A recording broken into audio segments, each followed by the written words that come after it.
Good morning, I'm Savannah Sellers. And I'm Joe Fryer. Right now on Morning News Now, presidential visit. President Joe Biden set to tour damage in the aftermath of those devastating storms in Kentucky. The visit comes as dozens are still unaccounted for and thousands are without heat, water, or power. It's hard for us. Everything we had in the house is gone. I'm just lucky we're here alive and everything. This morning, we're hearing from one survivor who was inside that candle factory when it collapsed. Trapped for hours, she told us about the decision she says cost lives. Omicron warning. The World Health Organization says the new variant is spreading faster than anything it has ever seen before. Now, some areas in the U.S. are seeing double-digit increases in COVID infections.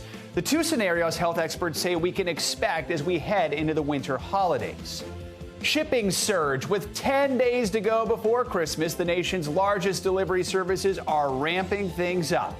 Now we're getting a behind-the-scenes look at the 24/7 operation that makes sure millions of Santa's gifts make it to their destination ahead of the big day. And harvesting change. A century ago, there were about 1 million black farmers. Today, only about 45,000. Now, a little girl who also represents the future of black farming in America is changing that, making history in the process. Looking forward to bringing you that story later on this hour. A 6-year-old farmer? Amazing. And she's adorable. All right. We do want to begin this hour tracking the latest on the recovery efforts in Kentucky as President Biden gets set to visit the state and survey the damage firsthand later today. Yeah, over 100 people remain unaccounted for across the state at this hour, while search and rescue crews work around the clock to give crucial updates to families still holding out hope for their loved ones. NBC News national correspondent Gabe Gutierrez joins us now from Mayfield, Kentucky with the latest. Gabe, good morning. Joe and Savannah, good morning. This is just some of the widespread destruction that the president is set to witness firsthand today. Neighborhood after neighborhood shattered. Now, power is slowly being restored to this region, but the governor here expects that authorities will find more victims. This morning, across Kentucky, a massive outpouring of support after an immeasurable loss. Everything else you can replace, but family you cannot. More than 100 people in the state are still unaccounted for. Amid the devastation, Michael Jarboe of Dawson Springs is grateful his 8-year-old son can still meet Santa. It's hard for us. Everything we had in the house is gone. But in Kentucky alone, at least a dozen of the 74 people killed are children. In Missouri, 9-year-old Aniston Rackley and her 2 sisters took shelter in a bathtub. 15 minutes after her parents posted this photo, Aniston died in the tornado that ripped through her home. She was a wonderful, wonderful little girl. And I'm going to miss her so much. Here in Mayfield, Kentucky's governor says state authorities will investigate what happened inside the town's candle factory, where 8 people were killed and more than 100 were working when the tornado hit. It hurts so bad, and there's nothing that I can do. The memory of a lost co-worker still haunts Michaela Emery. She spent 6 hours trapped under a concrete slab. Did you think that you would make it out alive? I honestly did not think that they were going to find me. In her hospital room, she told us what she heard after the first tornado warning came through. I did hear him say, if you leave, you'll more than likely lose your job. Do you believe that the supervisor telling them that may have cost lives? Honestly, I do. A spokesperson for Mayfield Consumer Products says claims that employees weren't allowed to leave are absolutely untrue. Some of those factory workers were brought to Dr. Scott Wilson and his ER team, who scrambled to treat 85 patients in 12 hours. All of them had trauma to some degree. Most of them had either been crushed by some sort of object. And again, President Biden is set to tour the storm damage here in Kentucky later today. Over in Illinois, 2 Amazon employees who work at facilities near the one that partially collapsed tell NBC News that they weren't given very much tornado-specific training and that they were expected to work through tornado warnings. An Amazon spokesperson tells NBC News that new employees did get emergency response training and that it was reinforced throughout the year. Joan, Savannah. Obviously, a lot of questions still there, and what a powerful image of what is right behind you. Gabe Gutierrez, thank you so much. While Kentucky and the Midwest recover from those devastating tornadoes, experts are taking a closer look at what caused such a catastrophe. Will these kind of events happen more often in the future? NBC News Now correspondent Dasha Burns has more. Joe, Savannah, good morning. 15 people were killed here in Warren County, including 2 infants and a 4-year-old boy. And all of this devastation has people wondering why this happened. And could there be more storms like this because of climate change? In Bowling Green, Kentucky, no words can describe the devastation.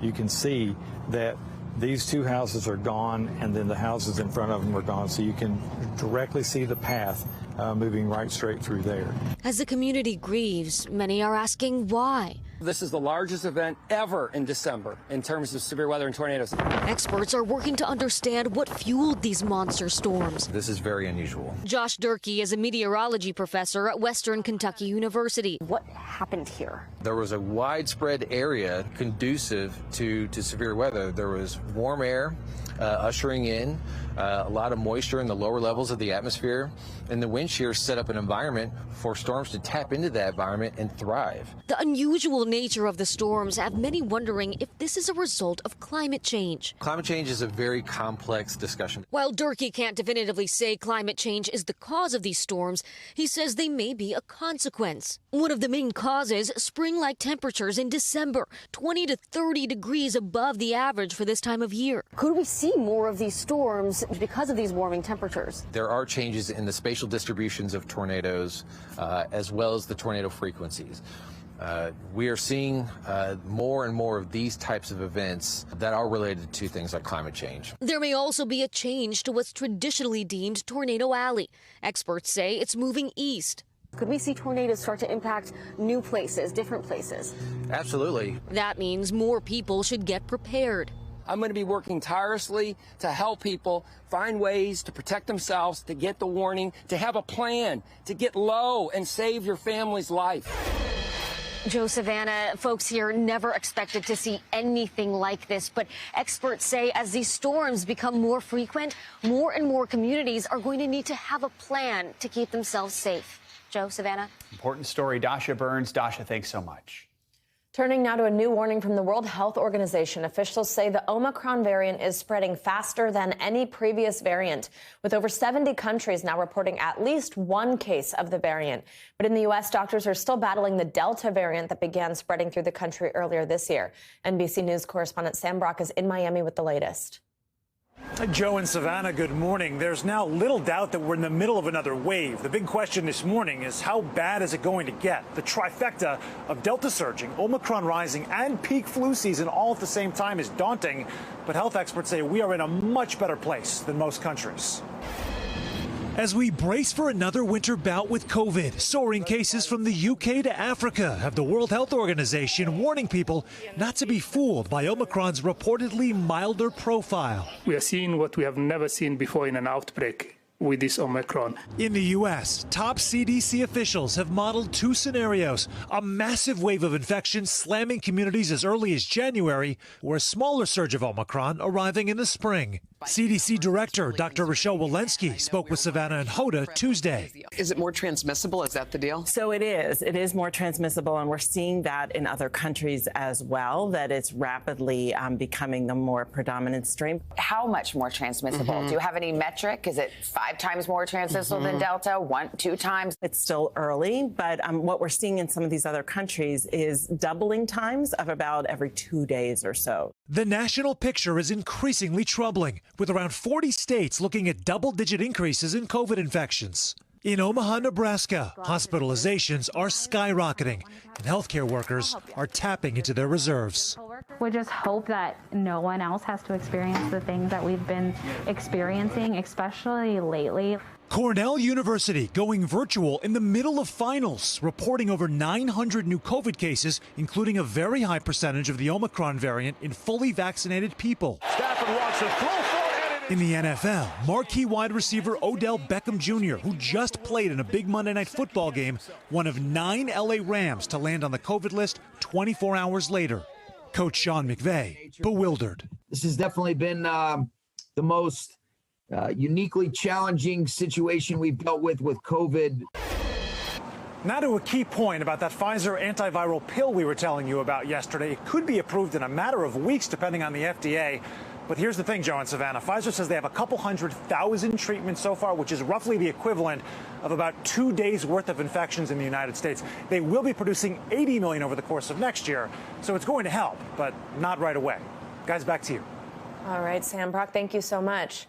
And let's continue with the conversation right there and bring in Dr. Ebony Jade Hilton for more. She's a professor of anesthesiology and critical care medicine and the co-founder and medical director of Goodstock Consulting. Dr. Hilton, good morning. So where Sam just left off with the Pfizer's antiviral pill is where we'll pick up. It's one of the many tools we now have available to us in this fight against COVID. Obviously, as Sam just said, we don't really have a lot of stock to make a huge dent right now, but is it enough to combat the virus given the spread of Delta and Omicron, especially with what we're hearing lately about how quickly Omicron spreads?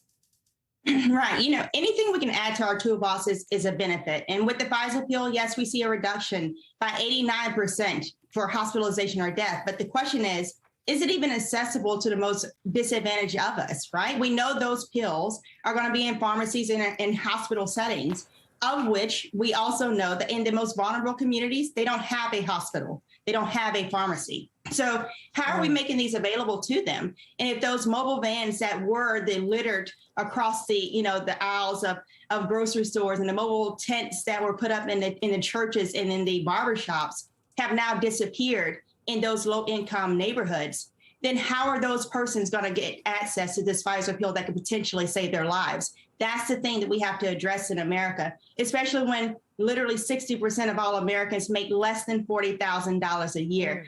Asking them to go and seek these interventions for themselves is a task they may not be able to afford. A really important point. Now let's talk about vaccines. So a new study published this week shows that all 3 major vaccines in the U.S. may be ineffective against the Omicron variant without a booster. So we know here that the technical definition of fully vaccinated hasn't changed. 2 doses of Pfizer and Moderna, 1 dose of J&J. But does a study like that get us closer to understanding that that definition should potentially change? And what's the importance of that for people to understand, hey, you really need this booster? Right. I certainly think we need to reconsider whether or not we're going to state this is a 2-dose and a booster versus a 3-dose series with this vaccine. And other countries are already starting to do that. And the important thing is because we know that with our mandates, that's when we saw a boost. It wasn't that necessarily Americans were running to actually get vaccinated in the first place. Many of us were, and I'm grateful for that.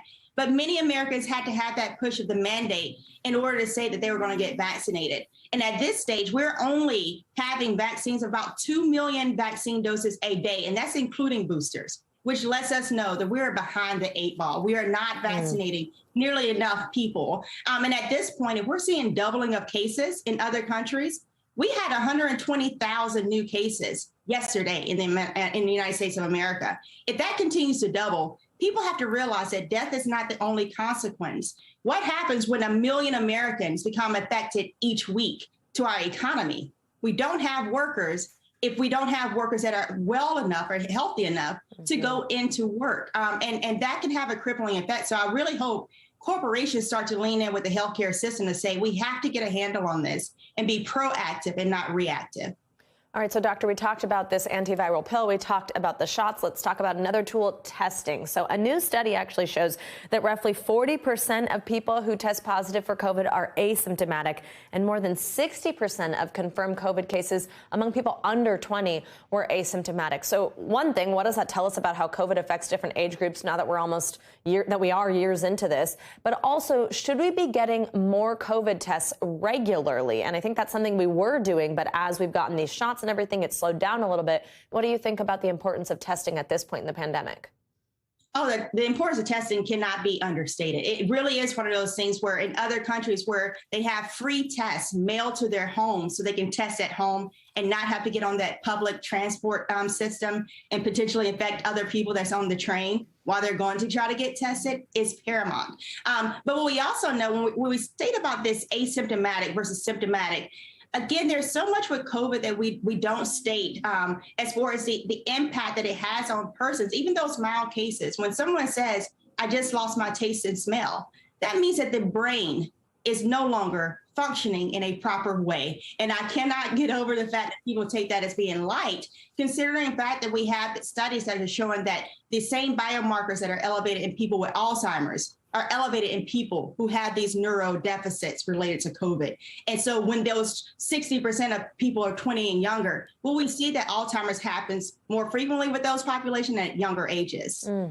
Dr. Ebony Jade Hilton, so much good information for us this morning. Thank you so much. Good to see you. Thank you. Now in Washington, former President Trump's chief of staff, Mark Meadows, has been referred to the Justice Department for possible prosecution. That's after the House voted to hold him in contempt of Congress for refusing to testify before the committee investigating the Capitol insurrection. NBC News senior congressional correspondent Garrett Haake has the latest. Hey, Savannah and Joe, good morning. This was a historic rebuke of Mark Meadows coming from the same House of Representatives where he served 4 terms before joining the Trump administration. The chair of the January 6th committee says Meadows left lawmakers with no choice, calling his refusal to testify an attack on the rule of law and vowing not to let the facts be buried by a cover-up by former President Trump or his allies. The yeas are 222. And the nays are 208. This morning, the House is ramping up the pressure on former President Trump and his allies over January 6th, after voting to hold former Trump Chief of Staff Mark Meadows in contempt of Congress, referring him to the Justice Department for possible prosecution for refusing to testify before the committee investigating the insurrection. If you're making excuses to avoid cooperating with our investigation, you're making excuses to hide the truth from the American people. Republicans argue the contempt vote amounts to intimidation and harassment by Democrats. I hope the American people are paying close attention. I hope they see what happens when Democrats get total power. They abuse it. But the committee's top Republican, Liz Cheney, says Meadows' testimony is necessary to help the committee determine what she calls a fundamental question, whether former President Trump may have committed what could amount to a crime on January 6th. And that is whether Donald J. Trump, through action or inaction, corruptly sought to obstruct or impede Congress's official proceeding to count electoral votes. The investigation has been explosive, revealing that on January 6th, figures across the political world, including Trump's own son and Fox News hosts Laura Ingraham and Sean Hannity, sent texts to Meadows pleading for Trump to intervene. A day after the revelations, Hannity and Ingraham attacking the committee last night. Do we believe in privacy in this country? Apparently not. Meadows has also turned over texts from unnamed Republican lawmakers. Some of those text messages, Madam Speaker, came from members in the chamber right now. POTUS has to come out firmly and tell the protesters to dissipate. Someone is going to get killed. You heard it there at the end. Unlike with Donald Trump Jr., for example, so far the lawmakers who were texting with Meadows, their names remain hidden. But committee chair Benny Thompson says there won't be any surprises who those lawmakers are when they ultimately reveal the names, adding that they've all been very public with their defenses of what happened on January 6th. Savannah and Joe? All right, Garrett Haake, thank you so much. And now it is time for another check on your morning News Now weather with our Bill Cairns. Hi, Bill. Hey, good morning. And still focusing on the storm that hit California first and all of its impacts that are expected today in the middle of the country. California, we had beneficial snow and we also had a lot of heavy rain. We were afraid of getting those burn scars and getting some mud and debris flows. Thankfully, we didn't see too many problems with that. We had a couple of evacuations, but we didn't see a lot of damage or anything like that. So that was on the good side. And, you know, you can see when you get those burn scars, it's just the plants and the vegetation isn't there to hold the soil back. So when you get the water flowing downhill, you know, it's just a big muddy debris mess, and that's exactly what it looks like. All right, so let's get into this incredible weather day we're about to experience today. At 6 a.m. this morning, it was 61 degrees in Des Moines, Iowa. Their record highest temperature ever experienced on this day was 59 degrees. They broke their record high before the sun even came up. That's how extraordinarily warm it's going to be in the middle of the country. So records are going to be widespread from Texas, possibly all the way up through portions of Minnesota. So again, this is almost like the setup we had in Kentucky. It's a very, very unusual December weather pattern. Temperatures are well above average. Tomorrow will be close to record highs in even areas of the Northeast. And just like that Kentucky scenario, when they have it this unusually warm, Areas that typically don't see severe weather can get it. And we're going to see that today from northern Kansas, especially Iowa, southern Minnesota, and into Wisconsin. We even have a chance of a few strong tornadoes. This is an area of the country that almost never has experienced tornadoes this time of year. And officially in Minnesota, we have never had a confirmed tornado. And if that wasn't bad enough, guys, even with the high winds alone today, we will have millions of people losing power, especially Colorado, Kansas, and into Nebraska. Just an incredible day in the middle of the country. Oh, my goodness. So much wild weather lately. Bill Cairns, thank you so much. And coming up, the holiday travel rush is almost here. From busiest travel times to gas prices, we're breaking down everything you need to know before you take your holiday hike after the break. Welcome back. As you, of course, know, the Christmas travel rush is almost here, and AAA predicts more than 109 million people will be traveling 50 miles or more, up 34% from last year. But the big question remains, will airlines be able to repeat their Thanksgiving performance of smooth travel after quite a few issues throughout the year? NBC News correspondent Tom Costello joins us now from outside Reagan National Airport with the latest. Tom, I am taking quite the hike across the country, so I'm hoping you're going to tell me that it is going to be smooth. Good morning. Well, this is so far so good, right? And I think, as you heard from Bill, the weather is going to be critical over the next 10 days, 2 weeks or so. But listen to the number you just cited. 109 million people traveling over the next month or so. That's a third of the population is going to be going somewhere. Here's the good news if you're driving. Gas prices have already dropped from where they were a month ago or around Thanksgiving. If you're flying, you're going to have a lot of company. Airlines are already, in fact, adding extra flights to handle the passenger loads. 1667, service to Miami. Wednesday morning, and the countdown is on for the end-of-month travel push. After passing the Thanksgiving test, the airlines are now facing round two. They're giving them a long taxi all the way to Alpha 19 and back, so it'll be a while. And predicting even more passengers will pack planes over Christmas and New Year's, triple last December's passenger levels. I think we're all a little stir-crazy at this point and willing to buck the crowds in order to get away. After suffering scheduling and staffing meltdowns in October, then recovering over Thanksgiving, Southwest insists it is on the rebound. We've already hired 4,000 here in the second half of this year, and we want to hire double that. They'll need the staff. Nationwide, up to 2.5 million passengers are expected to fly each day through the holidays, while 100 million Americans will drive. The good news, gas prices have dropped 9 cents in a month. Unleaded now averaging $3.32 a gallon, down from $3.41 a month ago, though $1.15 higher than a year ago when few people were driving. The busiest days to travel by ground or air, Thursday, December 23rd, Sunday, January 2nd, and Monday, January 3rd. The biggest threat? Weather. Snow and ice on roads and runways. Mike Hanna runs United's airport ops worldwide. If you get into bad weather and you've got crews out of position, how do you ensure that the next flight still takes off on time? We will do swaps and ensure that we're trying to re-choreograph, if you will, our entire network to ensure that we're operating as many flights as possible. The travel advice this morning, if you're flying, consider trip insurance to cover your costs if COVID interrupts your plans. Check in online and arrive early to breeze through security. With a record 5,700 airport gun confiscations this year, the TSA says leave guns and ammo at home. And one more. Not to wrap your Christmas presents ahead of time going through security, because if they do alarm, we're going to have to unwrap them. Wrap your gifts after you arrive. Yeah, did you get that? After you arrive, so that they don't take your gifts apart while you're here at a TSA checkpoint. Listen, we also need to tell you, airline execs are today facing lawmakers on Capitol Hill, United, Delta, Southwest American.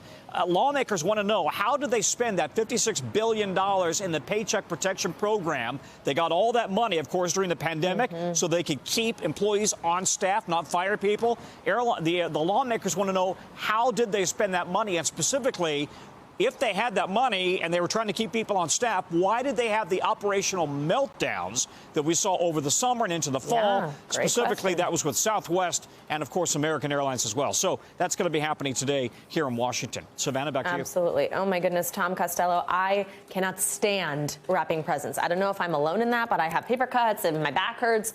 If I wrapped a present and TSA took it apart, I would have a meltdown. So thank you for that tip. Good to see you. Okay. All right. All right, let's now take a look at what's making news around the world this morning. Raf Sanchez joins us again from Bethlehem. Good morning, Raf.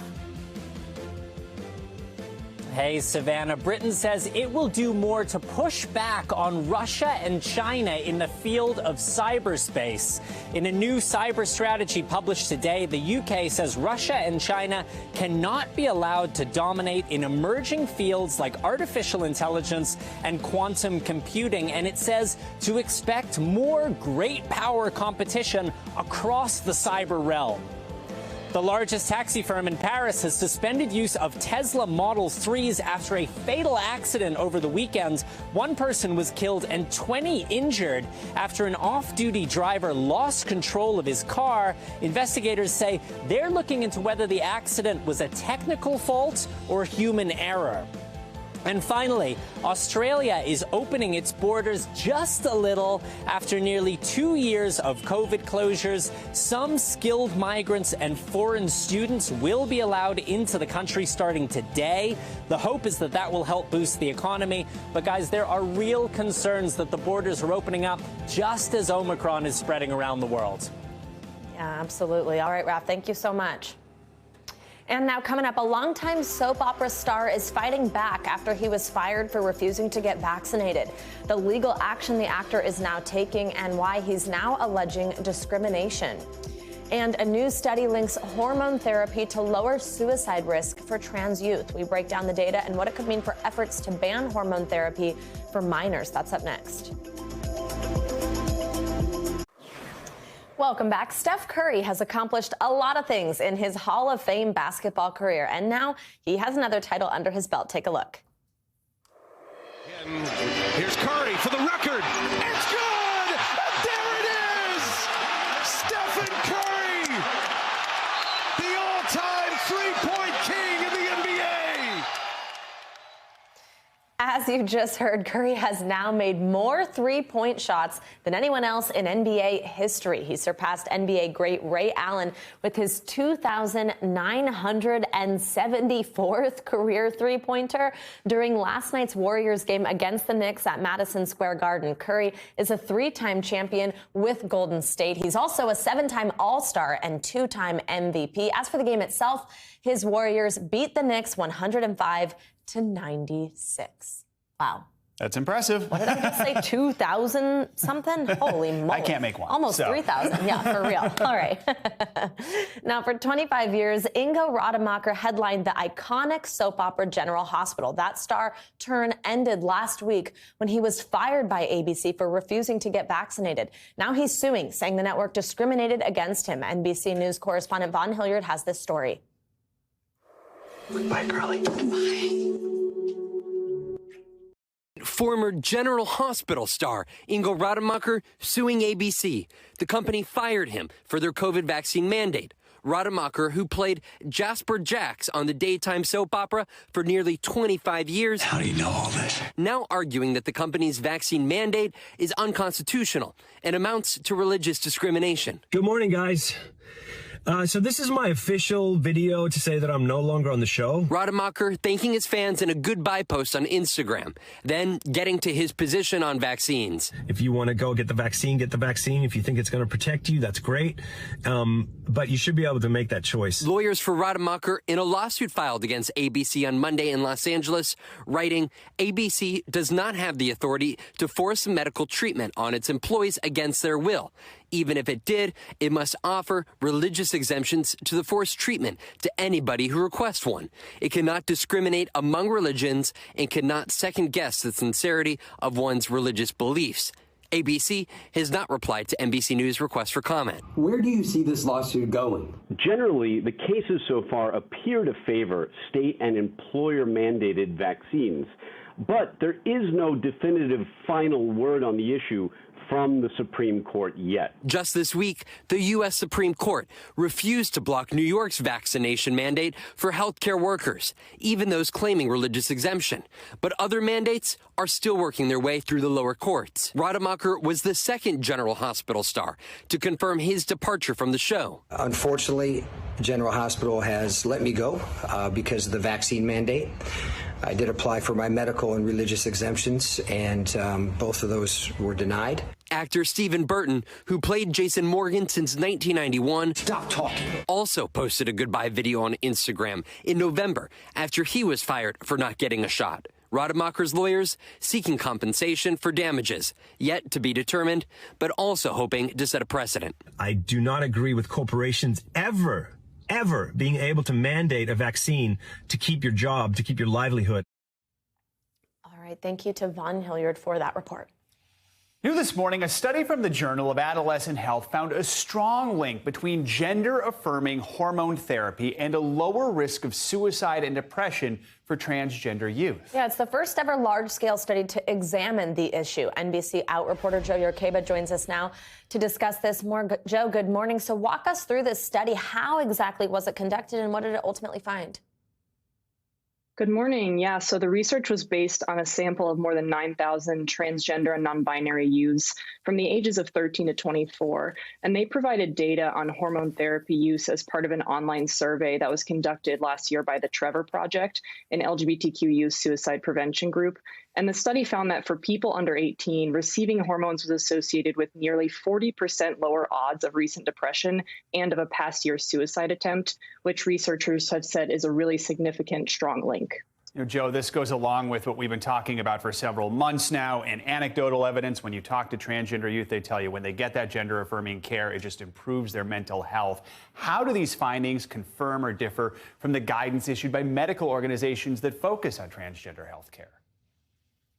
Yeah, so these findings definitely confirm that medical guidance, which supports transition care for young people and deems it life-saving, medically necessary care. The World Professional Association for Transgender Health, which is widely considered the leading international body in transgender care, recommends starting hormone therapy when an individual reaches the age of legal majority, usually 18. But it also recommends taking a case-by-case approach. So that means that some people might start hormones a little earlier or a little later, and the average age of the Trevor Project sample is consistent with that.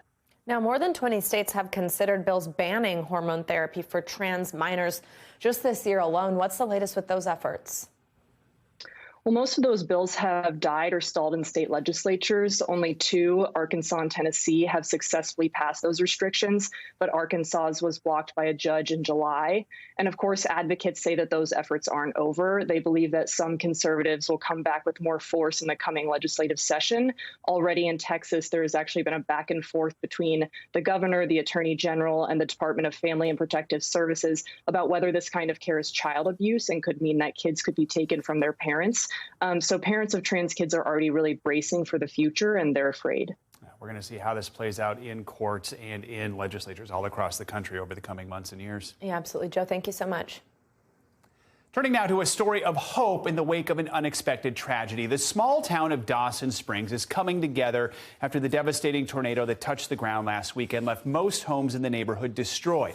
Friends are now searching through one another's rubble to help find any memories left behind. NBC News correspondent Ellison Barber brings us that story. On a decimated street in Dawson Springs, Kentucky, 15-year-old Taylor Paris is searching for a neighbor's medication. I don't want to see someone go without anything, so I just want to come out here and help some people. And he's not the only one. Churches, neighbors, even Santa Claus. Here I am. Everyone seems to be chipping in, offering hot meals, clothes, cash, a place to sleep. Impact for us has been that we are not alone, that everybody is with us, they're surrounding us, they're loving us, they're praying for us, which is something that we really need right now. Taylor has spent about 3 hours searching this home belonging to his friend's mom, Marchetta Underwood. He found Ashton's baby pictures and brought them out there to me, and I just cried because that's stuff you can't never get back. Are you surprised? I mean, he's 15. Yes, because he's a great kid. Marchetta is still processing everything she's lost, and she doesn't know how she survived. I'm overwhelmed. I don't know. I mean, this is my life, and it's gone. She's grateful to be alive and have a few pieces of her most precious memories, thanks to Taylor Paris. That's his teeth. That's Ashton's baby teeth. Ellison Barber, NBC News, Dawson Springs, Kentucky. Love you. Coming up, stopping retail thefts. We got an inside look at how officers are cracking down on those smash and grab robberies nationwide and tracking down stolen goods online. And we're taking you behind the scenes at UPS during the busiest shipping season of the year. How they're making sure all those special gifts get to their destinations in time. That's up next. By now, you've probably seen those recent videos of retail stores ransacked by organized thieves. NBC News investigative and consumer correspondent Vicki Nguyen got an exclusive look inside an undercover sting hunting down those shoplifting rings. Hey, good morning, Savannah and Joe. You have seen the videos. Thieves walking out with thousands of dollars in merchandise, from clothes to handbags, laptops, and more. So what's behind the rise in organized retail crime, and what is it costing us, the consumers? We investigate. Stores hit by organized retail crime, theft rings that scout, plan, and execute high-value heists, from drugstores to brand-name merchandise. Theft costs the retail industry more than $70 billion a year. To show you what's at stake, I'm here in Perrysburg Township, Ohio. It's a small suburb of Toledo, and I'm surrounded by stolen goods that officers purchased in undercover operations. Joining me now is Detective Sergeant Todd Curtis. Tell us why this small town is such a hot spot for organized retail crime. Well, Perrysburg Township is located in the area they call the Crossroads of America, which is I-80, 90, and I-75. Thieves can jump off the interstate, hit the stores, steal the product, and be back on the interstate. Curtis leads a team of 3 detectives who respond almost daily to organized retail crime and track stolen goods online. Curtis says they often end up on Facebook Marketplace. That's where officers found this power tool set for $350, $200 less than retail at Home Depot. Our cameras were there for the undercover buy. What's up? This is unopened? Yeah, yes, sir. Transact. But police arrest him, saying he's a fugitive wanted for aggravated robbery in Columbus and for buying these tools with a stolen credit card. 90% of our investigations actually involve in online marketplace. Kyle Pennoyer is senior manager of investigations for Home Depot. They've locked up high theft products, and now they're testing new technology. Bluetooth activation, the tool is useless until it's paid for. He says online resale makes it easy for criminals to hide and profit. Can the online marketplaces do more to thwart these crimes? Should they do more? I think so. We would like to see that go back to the online marketplaces to do a better job of vetting the people that are selling on their platform. In a statement, a spokesperson for Facebook says, in part, we prohibit the sale of stolen goods on our platform and use a number of tools to prevent this kind of fraud. We encourage people to report suspicious listings. Curtis says these crimes cost all of us. We're all paying more. It's all affecting all of us, all the consumers who are honest. New legislation similar to a law already on the books in Arkansas recently passed the State House in Ohio. It's meant to help limit the sale of stolen merchandise. It would require online markets like Facebook to confirm the identity of sellers. About a dozen states have similar legislation that is pending. Back to you guys. All right, fascinating look. Thank you so much, Vicki Nguyen. And now it's time for our CNBC Money Minute, the biggest financial headlines of the day and why they matter to you. And Silvana Henao is back this hour. Hey, Silvana. Hey, good morning. So Google has told employees they will lose pay and eventually be fired if they don't follow COVID vaccination rules. That's according to an internal memo seen by CNBC. Employees had until December 3rd to upload proof of vaccination or apply for a medical or religious exemption. Google says those who haven't complied by January 18th will be placed on paid leave for 30 days, followed by unpaid leave for up to 6 months and termination. Google delayed its return to office plans earlier this month. Meanwhile, Neiman Marcus is weighing a plan to split the luxury retail chain into 3 different businesses. The New York Post reports Neiman would separate its website from its stores and spin off Bergdorf Goodman. Neiman may be looking to maximize growth from its website, freeing it from the burden of its struggling stores. It has 37 stores in 17 states and the sole Bergdorf Goodman store in Manhattan. And Tesla CEO Elon Musk getting into it with Senator Elizabeth Warren on Twitter over taxes. Warren calling out Musk in a tweet calling the tax code rigged, saying it should change, quote, so the person of the year will actually pay taxes and stop freeloading off everyone else, end quote. To that, Musk, in a series of tweets, responded that he will pay more in taxes than any American in history this year. Musk adding, don't spend it all at once. Oh, wait, you already did. Musk's tax bill for 2021 could exceed $10 billion if he exercises all his options due to expire next year. Back to you. Well, we knew him getting that title would be a hot button issue, as it always is with him, just like SNL all the time. But that's quite the back and forth. All right, Silvana, thank you so much. You got it. Now, the heat is certainly on for delivery services to bring your holiday gifts on time, with just a week and a half to go until Christmas. Online sales expected are to jump up to 15% this year. Today, co-anchor Al Roker got to see firsthand how services like UPS are working overdrive this season. Take a look.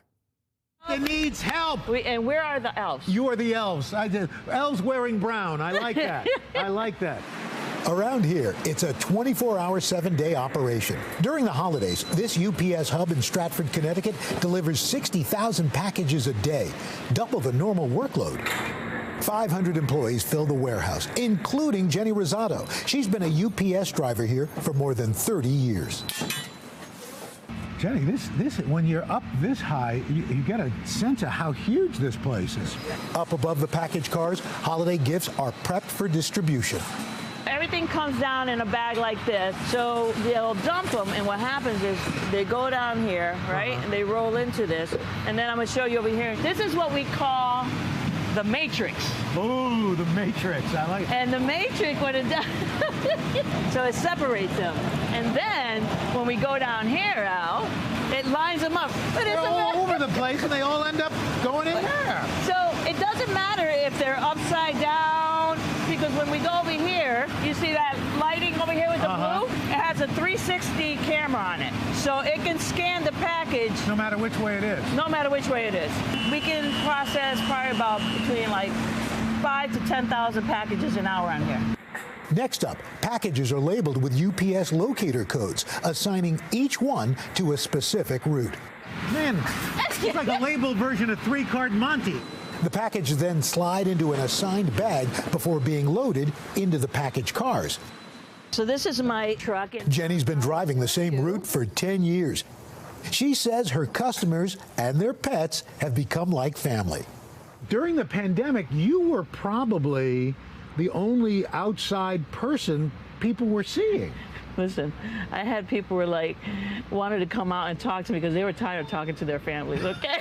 They're like, I am done with them. I don't even want to see them. And you're thinking, I'd love to stay and chat, but I got more packages to go. Because you need some toilet paper. But it's not just Jenny who lends a helping hand. In 2017, when Hurricane Maria ravaged Puerto Rico, Jenny's sister lost her home. The customers on Jenny's route started a GoFundMe, raising more than $10,000 to help her sister. That obviously speaks volumes about how your customers feel about you. I know they cared, but I know they love me too, and I love them. I really, truly do. I see these people every day. And each day before she heads out, Jenny joins the daily driver's meeting. I was invited to lead the daily stretch. They do it to prevent injury, since they're so often carrying heavy loads. My favorite stretch? You're going to put your left foot in. You're going to take your left foot out. You're going to shake it all about. And then there's the weather forecast and my best safety tips. Roads are a little wet, so you want to allow yourself a little extra stopping time. And of course, when we come up to a corner, what do we do? Left, right, left. All right, let's go out there. Let's get some packages. Yeah! Okay, as if we need any more confirmation that Al Roker is the absolute best. Thank you for that wonderful report. And coming up, changing the face of farming. With diversity in farming shrinking, we'll introduce you to one little girl who's making history at just 6 years old. And a royal reveal. A documentary is taking a deeper look at the life of the late Prince Philip from the people who knew him best. That story's up next. Welcome back. America's small business owners come from diverse backgrounds, but that's not always something that can be said for farmers. There's one particular small business owner who's trying to change that trend. NBC News Now anchor Joshua Johnson has her story. Meet Kendall Johnson from Atlanta. She's 6 years old, and she just made history as one of the youngest farmers in Georgia to be certified by the USDA. To obtain her certification, she founded an organization called Agroculture. Yep, this first grader is already a business owner. When she's not growing her favorite vegetables, Kendall is visiting local schools and educating other kids at farming events.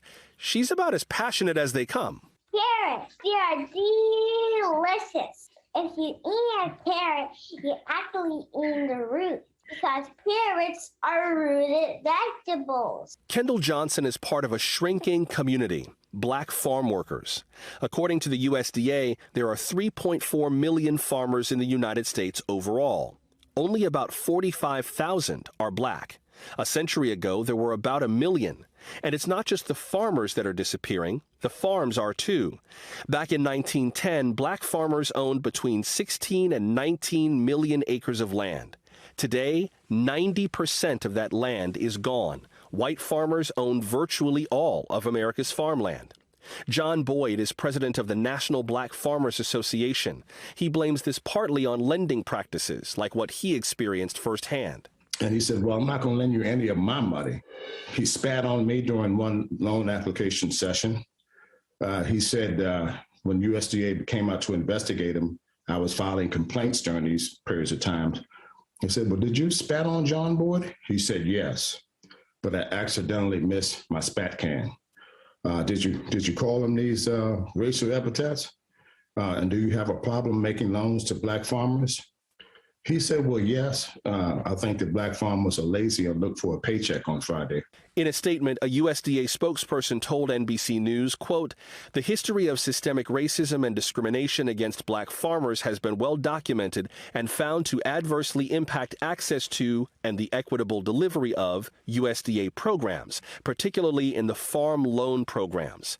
Congress and USDA are actively working to address these systemic issues, unquote. Even without overt racism, Kendall's parents say the logistics of getting started are also tough. To us, you got to do the research, you got to dig, you got to call them a million times, ask a million different types of questions. That's the discouraging part for some people who want to farm, is finding out the information of how to get started or how to continue, how to get the funding. As for current farmers, this year's COVID relief bill included financial support for farmers of color, $4 billion worth. Some Republican lawmakers called that provision a kind of reparations. In this bill, if you're a farmer, your loan will be forgiven up to 120% of your loan, not 100%, but 120% of your loan if you're socially disadvantaged, if you're African American, some other minority. But if you're white person, if you're a white woman, no forgiveness. That's reparations. What does that got to do with COVID? Back in April, a group of white farmers sued for racial discrimination. A federal court in Florida issued a preliminary injunction. That halted the debt relief program nationwide. And in August, the U.S. Department of Justice declined to appeal the injunction. Instead, the department said it would defend the program in district courts. John Boyd has a message for the white farmers behind the lawsuit. I've been characterized, based on the way I've looked my whole life, did they receive any type of treatment like that from the United States Department of Agriculture? For now, Kendall Johnson is working on her first book, aimed at getting kids excited to dig in the dirt. She may represent the future of Black farming, making it look so simple, a child could do it. So you eat the leaf part and then take the stem part, put it back in the dirt, and regrows into a new collard green. Okay, so that was amazing and adorable, and our thanks to Joshua Johnson for that incredible story. Now, the British royal family is getting together on screen in a new documentary to pay tribute to the late Prince Philip, and Joe has got this story for us. That's right. The project airing on Discovery Plus is called Prince Philip, the Royal Family Remembers, and it features interviews with Prince Charles, his wife Camilla, and both his sons, William and Harry. Here's an exclusive first look. In this documentary, members of the royal family open up about what the late patriarch meant to them. From my grandmother's perspective, to have someone like that on your shoulder for 73 years of marriage, it doesn't get better than that. The two of them together were just the most adorable couple. I don't know if anyone's ever described them as adorable, but to me, knowing the cheekiness of him and knowing that behind what the world sees, you have two individuals who were, very much in love, and both who, at a very young age, dedicated their life to service. The places that these two traveled, the things that they saw, and the experiences that they went through, that is an incredible bond between two people. His Royal Highness had come to see for himself what this ice-bound region inhabited by seals and penguins was like. Prince Charles recalling his father's sense of adventure that cultivated a lifelong desire to care for the planet. He did so many expeditions. He understandably became extremely worried about them. More than anything else, the loss of habitat. The family also remembering his kindness, his humor, and the importance of family to the prince. What you see is what you got with my grandfather, the authenticness of him. He was unapologetically him. He's always been the sort of heart of the family and always been a huge presence behind everything we've done, really. If I could live half the life that he lived, I'd be extremely happy. And we were lucky to have him for nearly 100 years. Prince Philip, the royal family remembers, starts streaming on Discovery Plus tomorrow. Savannah? All right, thanks, Joe. And that does it for this hour of Morning News Now, but the news continues right now. Thanks for watching our YouTube channel. Follow today's top stories and breaking news by downloading the NBC News app.